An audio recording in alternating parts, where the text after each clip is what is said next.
একটি পরিবার যারা পৃথিবীর অন্যতম সেরা ধনকুবের পরিবার হিসেবে খ্যাত, কিন্তু গণমাধ্যমে যাদের নিয়ে খুব একটা আলোচনা পাওয়া যায় না, কেননা তারা নিজেদেরকে হাইলাইট করতে পছন্দ করেন না। 2007 সালে জার্মান ভাষায় the silence of the coward family নামে একটি ডকুমেন্টারি প্রচারিত হয়। এটি তাদের অতীতের অনেক ইতিহাস প্রমাণ সহ উঠে আসে। জার্মান নির্মাতা এরিক ফ্রিডলার এবং বারবারা সিবার্ট 2002 থেকে 2007 সাল পর্যন্ত এই 5 বছর কোয়ার্ড পরিবার নিয়ে গবেষণা করেন। কোয়ার্ড পরিবারের ব্যবসার হাতেখড়ি এমিল কোয়ার্ডকে দিয়ে।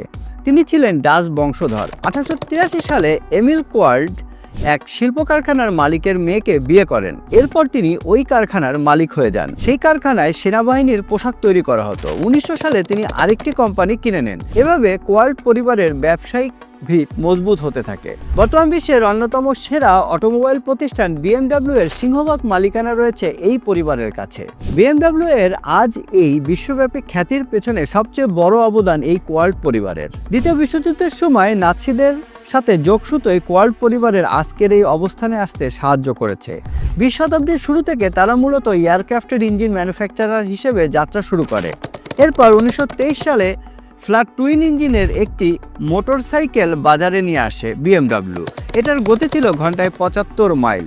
বিশ্বযুদ্ধগুলোতে তারা ইঞ্জিন এবং গাড়ি সাপ্লাই করেছিল জার্মান নাৎসি বাহিনীর জন্য। বর্তমানে বিএমডব্লিউ প্রায় $1.7 ট্রিলিয়ন কোম্পানি। চলুন প্রিয় দর্শক, আজকে জেনে নেওয়া যাক অটোমোবাইল ইন্ডাস্ট্রিতে রাজত্ব করা বিএমডব্লিউ গাড়ির ইতিহাস সম্পর্কে। জার্মানি বাভারিয়ার মোটর ওয়ার্কসের সংক্ষিপ্ত রূপ হল বিএমডব্লিউ। জার্মানির মিউনিকে 1913 সালে কার্ল ফ্রেডরিক র্যাপ জুলিয়াস অ্যাপিৎজার একত্রিত হয়ে র্যাপ মোটর ওয়ার্কস নামে একটি কোম্পানি শুরু করেন। ইঞ্জিনিয়ারিং পেশার প্রতি অগাধ ভালোবাসা থেকে কার্ল ফ্রেডরিক র্যাপ 1908 থেকে 1911 সাল পর্যন্ত জাস্ট অটোমোটিভ কোম্পানিতে চাকরি করেন। এরপর 1912 সালে তিনি ডেইমলার মোটরে ডিজাইনার হিসেবে চাকরি করেন। এই চাকরি ছেড়ে তিনি পরবর্তীতে ডয়েচল্যান্ডের একটি ব্রাঞ্চ প্রধানের দায়িত্ব নেন। যখন ফ্লোরা ডয়েচল্যান্ড একদম বন্ধ হয়ে যাওয়ার উপক্রম হয়, তখন কার্ল ফ্রেডরিক র্যাপ ও জুলিয়াস অ্যাপিৎজার 2 লাখ রাইসমার্কের বিনিময়ে এটিকে কিনে নেন। প্রথম বিশ্বযুদ্ধের কারণে এয়ার ইঞ্জিনের চাহিদা বাড়ার ফলে র্যাপ এয়ার ইঞ্জিন তৈরি করা শুরু করে। তার তৈরি ইঞ্জিনে কিছু ত্রুটির কারণে সেভাবে ব্যবসার মুখ দেখতে পারেনি তারা, ফলে তার ব্যবসা বন্ধের দ্বার প্রান্তে এসে পৌঁছে যায়। ঠিক তখন ক্রোয়েশিয়ার আর্মির কাছ থেকে 600টি এয়ারক্রাফট ইঞ্জিন তৈরির অর্ডার পেলে তার ব্যবসা আবার ঘুরে দাঁড়ায়। তিনি ফ্রান্স ইয়োসেফ পপ নামের এক ব্যবসায়ী ও তার ফাইন্যান্সিয়াল পার্টনার ক্যামিনোর সাথে বিএফডব্লিউ নামে একটি নতুন কোম্পানি প্রতিষ্ঠা করেন। 1917 সালের মার্চে বিএফডব্লিউ প্রথম বিমান ইঞ্জিন বিএমডব্লিউ 3A বাজারে আনে এবং সেপ্টেম্বরে তাদের প্রথম বিমান আকাশে ওড়ে। বিএফডব্লিউ দ্রুত জার্মানির প্রধান বিমান প্রস্তুতকারকদের মধ্যে একটি হয়ে ওঠে। তারা জার্মান সরকারের জন্য বিমান প্রস্তুত করে। 1918 সালে প্রথম বিএমডব্লিউকে পাবলিক লিমিটেড কোম্পানি হিসেবে লিস্টেড করা হয়। প্রথম বিশ্বযুদ্ধে জার্মানি পরাজিত হওয়ার পর 1919 সালের 28 জুন ভার্সাই চুক্তি স্বাক্ষর হয়। সেখানে একটি শর্ত ছিল, জার্মানি আর কখনো বিমান তৈরি করতে পারবে না। এরপর থেকে বিএফডব্লিউ আর বিমান তৈরি করতে না পারায় তাদের ব্যবসার অবস্থা খারাপ হতে থাকে। বিএফডব্লিউ 1923 সালে বিএমডব্লিউ নামে পরিবর্তিত হয়। বিএমডব্লিউ বিমান ইঞ্জিন তৈরি বন্ধ করে মোটরসাইকেল এবং গাড়ি তৈরি করা শুরু করে তখন থেকে। 1923 সালে তারা সর্বপ্রথম 500 CC 2 cylinder flat twin engine বিশিষ্ট R32 মডেলের একটি মোটরসাইকেল তৈরি করে। এর সর্বোচ্চ গতি ছিল ঘন্টায় 93 কিলোমিটার। এই মোটরসাইকেলটি প্যারিস মোটর শোতে প্রদর্শনীর জন্য নেওয়া হয়। এর ফলে বিএমডব্লিউ R32 মোটরসাইকেলটি দ্রুত জনপ্রিয়তা লাভ করে এবং বিএমডব্লিউকে একটি সফল মোটরসাইকেল প্রস্তুতকারক হিসেবে প্রতিষ্ঠিত করে। এটাই ছিল তাদের প্রথম কোনো কমপ্লিট ভেহিকেল। আমরা বর্তমানে বিএমডব্লিউ এর যে লোগো দেখি, সেটা 1927 সালে তাদের নিজেদের ডিজাইনার দিয়ে তৈরি করা হয়। এই ডিজাইনটি মূলত র্যাপ মোটরসের লোগো এবং বাভারিয়ান পতাকার কম্বিনেশনে তৈরি করা হয়েছিল।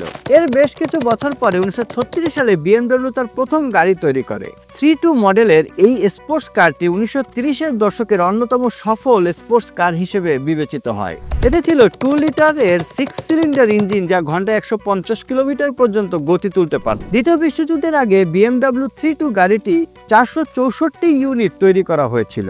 1938 সালে মিজলিয়া এবং 1940 সালে তারগা ফ্লোরিও জিতে নেয় এই গাড়ি। BMW 328 এর সাফল্য BMW-কে একটি বিখ্যাত এবং সফল গাড়ি প্রস্তুতকারক হিসেবে বাজারে প্রতিষ্ঠা এনে দেয়। এ সময় BMW-এর সাথে মার্সিডিজ বেঞ্জের প্রতিদ্বন্দ্বিতার ফলে অটোমোবাইল ইন্ডাস্ট্রিতে ব্যাপক পরিবর্তন আসে। ডিজেল চালিত ইঞ্জিন, ফুয়েল ইনজেকশন, টার্বোচার্জার গাড়ি যোগ হয় অটোমোবাইল ইন্ডাস্ট্রিতে। দ্বিতীয় বিশ্বযুদ্ধের সময় জার্মানির অস্ত্র উৎপাদনে BMW গুরুত্বপূর্ণ ভূমিকা পালন করে। এ সময় BMW পুনরায় জার্মান সরকারের জন্য বিমান ইঞ্জিন এবং যানবাহন তৈরি করা শুরু করে। তারা জার্মান বিমান বাহিনীর জন্য BMW 003 জেট ইঞ্জিন সহ বিভিন্ন ধরনের বিমান ইঞ্জিন তৈরি করে। BMW 132, BMW 801 এবং BMW 003 সহ বিভিন্ন ধরনের বিমান ইঞ্জিন তৈরি করতে থাকে তারা। BMW 003 জেট ইঞ্জিন বিশ্বের প্রথম সিরিজ উৎপাদিত জেট ইঞ্জিনগুলির মধ্যে একটি ছিল। BMW 328 গাড়ি এবং BMW R75 মোটরসাইকেল জার্মান সেনাবাহিনী দ্বিতীয় বিশ্বযুদ্ধে সরাসরি ব্যবহার করেছিল। BMW R75 মোটরসাইকেলটি জার্মান আর্ম ফোর্সেসের সেনাবাহিনীর একটি জনপ্রিয় বাহন ছিল। যুদ্ধের পর মিত্রশক্তি BMW এর নিয়ন্ত্রণ নিয়ে নেয় এবং তাদের বিরুদ্ধে তদন্ত শুরু করে। এর ফলে তাদের উৎপাদন ব্যাহত হয়। যুদ্ধের পর মার্কিন যুক্তরাষ্ট্র মিউনিকের প্রধান BMW কারখানা দখল করে জিপ গাড়ি এবং ট্রাকের মতো যানবাহন উৎপাদন শুরু করে। এদিকে যুক্তরাজ্য আইজেনাকের BMW কারখানা দখল করে মোটরসাইকেল এবং বিমানের যন্ত্রাংশ উৎপাদনের জন্য ব্যবহার করতে শুরু করে।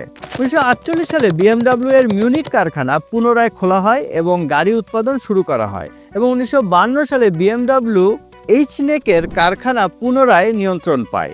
যুদ্ধ পরবর্তী 1948 সালের ডিসেম্বর মাসে BMW R24 মডেলের মোটরসাইকেলটি বাজারে আনে, কিন্তু অবিশ্বাস্য ব্যাপার হলো 1949 সালের মধ্যে 9144টি ইউনিট বিক্রি হয়ে যায়। দ্বিতীয় বিশ্বযুদ্ধের পর 1951 সালে BMW এর প্রথম গাড়ি ছিল BMW 501 মডেলের, যা 1.5 লিটার 4 সিলিন্ডার 4 স্ট্রোক ইঞ্জিন বিশিষ্ট একটি গাড়ি ছিল, যা সর্বোচ্চ 125 কিলোমিটার গতি তুলতে পারত।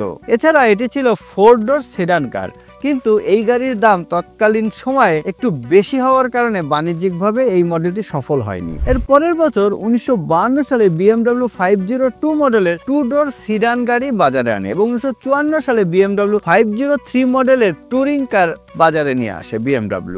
1954 সালে মার্সিডিজ 300 SL গাড়ি বাজারে নিয়ে আসলে 1956 সালে BMW তাদের 507 মডেলের গাড়ি বাজারে নিয়ে আসে। BMW 507 ছিল BMW এর প্রথম V8 ইঞ্জিনযুক্ত গাড়ি। এছাড়াও 3.2 লিটার 4 স্ট্রোক ইঞ্জিন এবং 150 হর্স পাওয়ার সমৃদ্ধ এই গাড়িটি ঘন্টায় 200 কিলোমিটার বেগে ছুটতে পারত।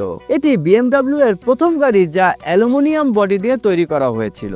হাই কোয়ালিটি ম্যাটেরিয়াল ব্যবহার করায় গাড়িগুলোর এস্টিমেটেড প্রাইস $5000 ধরা হলেও প্রোডাকশন শেষে এর খরচ হয়ে যায় $10,500। অটোমোবাইল বিশেষজ্ঞদের কাছে গাড়িটি বেশ প্রশংসনীয় হলেও দাম বেশি হওয়ার কারণে এই প্রজেক্টটিও ফেল করে। BMW 507 বাণিজ্যিকভাবে সফল না হলেও মোটর স্পোর্টসে বেশ কিছু সাফল্য অর্জন করে। 1959 সালে জার্মানিতে অর্থনৈতিকভাবে মন্দা শুরু হলে এবং ব্যয়বহুল গাড়ি তৈরির কারণে BMW দেউলিয়া হওয়ার উপক্রম হয়ে যায়। এই সময় BMW এর কম্পিটিটর মার্সিডিজ বেঞ্জ BMW কে কিনে নেওয়ার চেষ্টা করে। সেই সময় হার্বার্ট কোয়ার্ন নামে একজন ধনী ব্যবসায়ী BMW এর নিয়ন্ত্রণ নেন। এর ফলে তাদের আর্থিক দুরবস্থার অবসান ঘটে। 1959 সালে BMW এর পতনের পর কোম্পানিটি টিকে থাকার জন্য একটি নতুন সাশ্রয়ী মূল্যের গাড়ি তৈরির প্রয়োজনীয়তা অনুভব করে। এর ফলে BMW 700 সিরিজের গাড়ি প্রোডাকশন শুরু হয়। এই গাড়িটি BMW এর জন্য আর্থিক স্থিতিশীলতা নিশ্চিত করে এবং কোম্পানিটিকে পুনরুত্থানে সাহায্য করে। 2 door sedan, coupe, convertible body style, 2 cylinder air cooled engine এবং BMW এর অন্যান্য গাড়ির তুলনায় অনেক কম দামি হওয়ায় এই গাড়িটি বাণিজ্যিকভাবে ব্যাপক সফলতা পায়। 1959 সাল থেকে 1965 সালের মধ্যে 1,88,211টি ইউনিট BMW 70 মডেলের গাড়ি বিক্রি হয়েছিল। 1962 সালে BMW 1500 গাড়িটি বাজারে নিয়ে আসে। BMW 1500 সিরিজের নিও ক্লাস ধারণার ভিত্তিতে স্থাপন করেছিল এই গাড়ি, যা পরবর্তী পরবর্তী বছরগুলিতে বিএমডব্লিউ এর গাড়িগুলোর জন্য নকশা এবং প্রযুক্তির ভিত্তি স্থাপন করে। এই গাড়িটির কারণেই বিএমডব্লিউ এর বর্তমানে স্পোর্টস ওরিয়েন্টেড কার ম্যানুফ্যাকচারার রেপুটেশন তৈরি হয়েছে। 1968 সালে বিএমডব্লিউ নিউ 6 সেডান E3 বাজারে আনে। এটি বিএমডব্লিউ এর নিউ ক্লাস ধারণার অংশ ছিল এবং 1966 সালে বাজারে আসা বিএমডব্লিউ 2000C এবং 2000CS এর 4 ডোর সংস্করণ ছিল। মার্সিডিজ বেঞ্জের W108 এবং W114 মডেলের গাড়িগুলো ছিল বিএমডব্লিউ নিউ 6 সেডান E3 এর কম্পিটিটর। 1972 সালে বিএমডব্লিউ 5 সিরিজ বিএমডব্লিউ এর মিড সাইজ লাক্সারি সিডান সেগমেন্টে প্রবেশ করার পাশাপাশি 3 সিরিজের E21 এবং বিএমডব্লিউ 2002 টার্বো গাড়িও বাজারে নিয়ে আসে। 1976 সালে বিএমডব্লিউ 6 সিরিজের একটি লাক্সারি স্পোর্টস কার এবং বিএমডব্লিউ 7 সিরিজের একটি ফ্ল্যাগশিপ সেডান গাড়িও বাজারে আনে বিএমডব্লিউ। 70 এবং 80 দশক ছিল বিএমডব্লিউ এর জন্য রেসিং এর স্বর্ণযুগ। এ সময় বিএমডব্লিউ টুরিং কার, স্পোর্টস প্রোটোটাইপ এবং ফর্মুলা 1 সহ বিভিন্ন রেসিং ক্যাটাগরিতে প্রতিযোগিতা করেছিল এবং অনেক সাফল্য অর্জন করেছে। 1976 সালে বিএমডব্লিউ 3.0 CSL ইউরোপিয়ান টুরিং কার চ্যাম্পিয়নশিপ জিতে নেয় এবং 1982 সালে BMW M1 group 4 world championship জিতেছে। 1987 সালে BMW M6 24 hours of Le Mans. এই সাফল্যের অন্যতম কারণ ছিল শক্তিশালী এবং নির্ভরযোগ্য ইঞ্জিন এবং বিএমডব্লিউ এর রেসিং গাড়িগুলো চালানোর জন্য খুব ভালো ছিল। বিএমডব্লিউ এর রেসিং ইতিহাসের প্রভাব বিএমডব্লিউকে একটি সফল এবং জনপ্রিয় ব্র্যান্ড হিসেবে প্রতিষ্ঠিত করতে সাহায্য করে। 1988 সালে বিএমডব্লিউ দুটি রুফলেস গাড়ি বাজারে এনেছিল, M3 কনভার্টেবল E30 এবং বিএমডব্লিউ Z1। উভয় গাড়ি ছিল দৃষ্টিনন্দন। মোট 8000টি গাড়ি তৈরি করা হয় 1988 থেকে 1991 সাল পর্যন্ত। পরবর্তীতে 1995 সালে Z3 এবং 2000 সালে Z8 তৈরি করা হয়। জেমস বন্ডের সিনেমাতে বিএমডব্লিউর ব্যবহার দেখে বিশ্বের লক্ষ লক্ষ দর্শকের কাছে এর গ্রহণযোগ্যতা অনেক বেড়ে গিয়েছিল। জেমস বন্ড ছাড়াও mission impossible, fast and furious, transporter সহ আরও অনেক সিনেমায় বিএমডব্লিউ এর ব্যবহার দেখানো হয়েছে। বিএমডব্লিউ 1998 সালে রোলস রয়েস কিনে নেয় এবং 2003 সালে বিএমডব্লিউ রোলস রয়েস ফ্যান্টম গাড়ি উৎপাদন শুরু করে। 2000 সালে বিএমডব্লিউ মিনি কে কিনে নেয়। বিএমডব্লিউ মিনি ব্র্যান্ডটিকে পুনরুজ্জীবিত করে এবং নতুন মডেলগুলো চালু করে। মিনি বর্তমানে বিএমডব্লিউ এর একটি অংশ।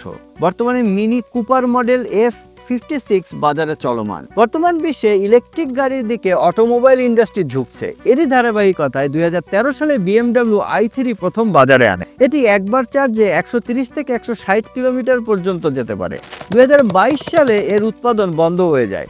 এই সিরিজের বিএমডব্লিউ i8 গাড়িটি বাজারে আসে এবং 2022 সালে বিএমডব্লিউ 2.4 মিলিয়নেরও বেশি গাড়ি বিক্রি করে, যা তাদের বিশ্বের 12তম বৃহত্তম গাড়ি প্রস্তুতকারক হিসেবে প্রতিষ্ঠিত করে। বিএমডব্লিউ চীনে তাদের বৃহত্তম বাজারে প্রবেশ করেছে। এছাড়াও মার্কিন যুক্তরাষ্ট্র, Germany, great Britain, Italy, France, Spain, দক্ষিণ কোরিয়া, রাশিয়া, জাপানে তাদের বিশেষ চাহিদা রয়েছে। 2023 সালে বিএমডব্লিউ এর মার্কেট ক্যাপিটাল ছিল 155.5 বিলিয়ন ইউরো, যেটা 2022 সালে ছিল 72.1 বিলিয়ন ইউরো। এভাবেই দিন দিন বিএমডব্লিউ একটি সফল অটোমোবাইল কোম্পানি হিসেবে নিজেকে প্রতিষ্ঠা করে চলেছে। আজকে এই পর্যন্তই। সবাই ভালো থাকবেন। Thank you. আসসালামু আলাইকুম।